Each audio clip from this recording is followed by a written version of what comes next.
સ્વાગત છે। શ્રી રામલલાના આગમન સાથે દેશભરમાં ઉત્સાહ જોવા મળી રહ્યો છે। ત્યારે ડભોઈ મધ્ય હીરા ભાગોળ રામજી મંદિર ખાતે કાર સેવકોના સન્માનમાં રક્તદાન શિબિરનું આયોજન કરવામાં આવ્યું, જેમાં આશરે 150 યુનિટ રક્ત એકત્ર કરાયું। પ્રભુ શ્રી રામ ભગવાનના આગમન સાથે દેશભરમાં ઉત્સાહનો માહોલ છે, તો આ ઉત્સાહમાં વધારો કરવા અને મનુષ્ય જીવનમાં રક્તની અછત પૂરી પાડવાના હેતુ સાથે અનોખી રીતે શ્રી રામલલાના આગમનને વધાવતા ભક્તો ડભોઈ મધ્ય હીરા ભાગોળ રામજી મંદિર ખાતે રક્તદાન શિબિરનું આયોજન કરવામાં આવ્યું। ધીરજ હોસ્પિટલના સહયોગથી આ રક્તદાન કેમ્પ યોજાયો, જેમાં 150 ઉપરાંત દાતાઓએ રક્તદાન કર્યું।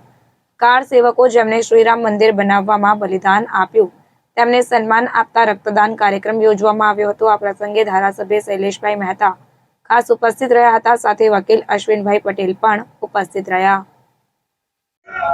દેશ અને દુનિયાના હિન્દુઓ માટે ગૌરવનો દિવસ છે।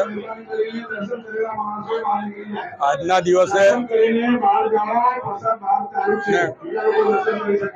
આજના અભિજીત શુભ મુહૂર્તમાં ભગવાન રામ અયોધ્યામાં રામ મંદિરમાં બિરાજમાન થયા છે, એમની પ્રતિષ્ઠા થઈ છે।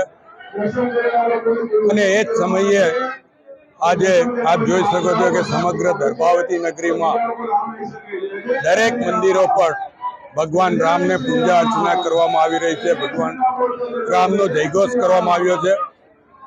આજે ગર્ભવાની મંદિર, ખોડિયાર મંદિર અને રામજી મંદિરમાં દર્શન આરતીનો લાવો મળ્યો છે।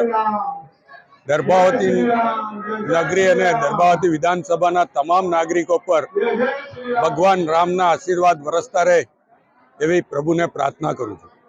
જય શ્રી રામ।